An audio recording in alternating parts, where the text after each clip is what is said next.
Have you ever looked at a beautiful apartment online and wondered why the plants somehow look perfect in their spaces? Then you look at your own plants, you have tall ones, small ones, medium ones, but instead of looking professionally styled, everything feels a little random. Here is the secret: the problem usually is not the plants, it is the relationship between sizes. A small plant can disappear beside the wrong piece of furniture, a large plant can overwhelm an entire room corner easily. And several plants with identical heights can make a beautiful collection feel flat. Today, we are going to fix that together. I will show you how to mix different plant sizes using scale, proportion, and visual hierarchy so your apartment feels layered and intentional without turning it into a crowded jungle. And later, I will show you one very common styling mistake today. A mistake that can actually make a small apartment feel smaller. When people style plants, they often think about quantity first. How many plants do I need? Where can I fit another one? Should I buy another small plant for my desk? But professional styling starts with a different question. How does this plant relate to everything sitting around it in space? That relationship matters. A plant does not exist visually by itself. It interacts with your sofa, your table, your shelves, your walls, and the empty space around it. That is what we call scale and proportion in professional interior design concepts. Scale is about size, proportion is about how that size relates to everything else. Once you understand that difference, choosing the right plant becomes much easier for your home. Imagine you have 3 plants, all roughly the same height together, all sitting next to each other. Nothing is technically wrong, but the arrangement may feel strangely flat to your eyes. Why? Because your eye does not have much visual movement. Everything begins and ends at almost the exact same level. Now change the arrangement. One plant is tall, another is medium, the third is low. Suddenly, your eyes move around. Up, across, down. The arrangement has rhythm, and that is what we are looking for, not perfect symmetry, but movement. Think about a bookshelf. If every book were exactly the same height, the shelf would feel repetitive and visually boring. Different heights create interest. Plants work the exact same way. Instead of exact measurements, think about 3 simple zones. Tall. The tall plant acts as an anchor, creating vertical presence. It can balance low furniture or empty vertical areas. Medium. The medium plant creates a transition, connecting the tall element with the smaller details sitting around it in space. Small. The small plant acts more like a detail, filling visual gaps without dominating the composition.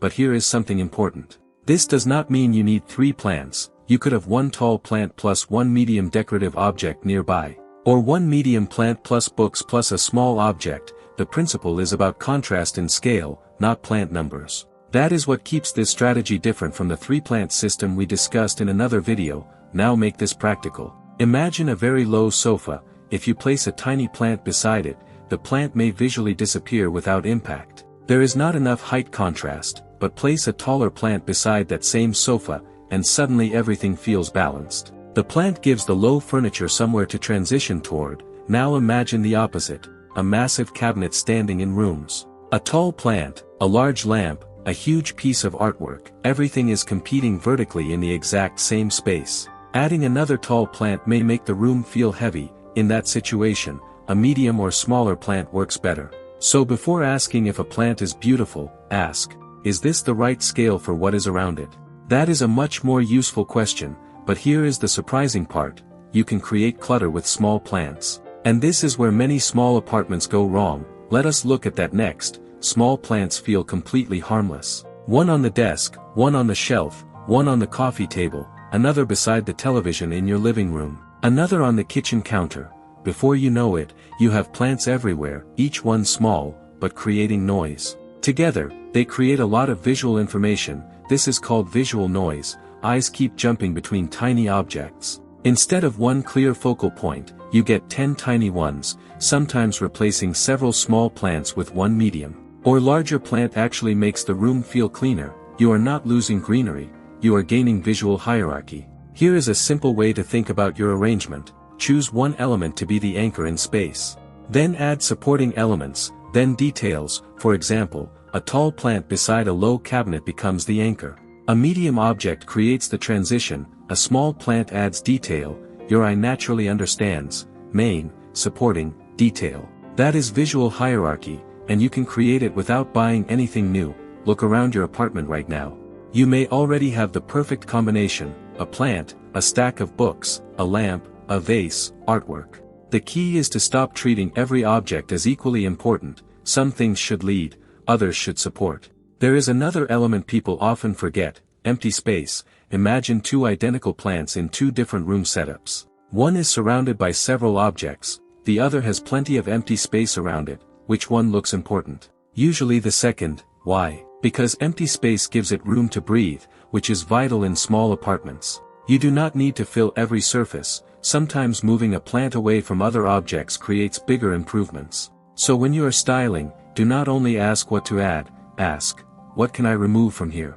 That question can completely change the result. Now create a simple test to use before buying your next plant. Stand several steps away from the arrangement, do not examine up close, look at the entire room layout. Then ask 3 questions. Question 1, does the plant disappear? If you barely notice it, it is too small. Question 2, does the plant dominate everything? If your eye immediately goes there and nowhere else, it is heavy.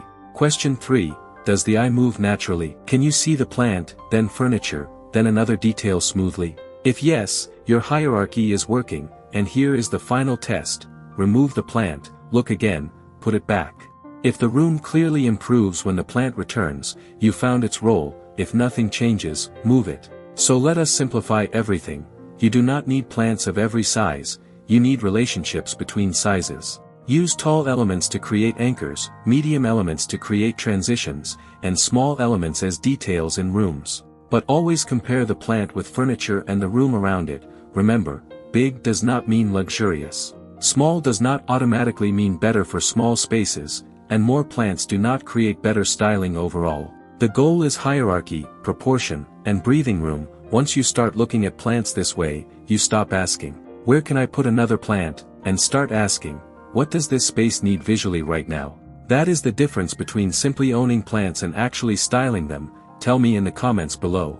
Which is harder for you to style, large plants or small plants? Hit like and subscribe to the Urban Leaf.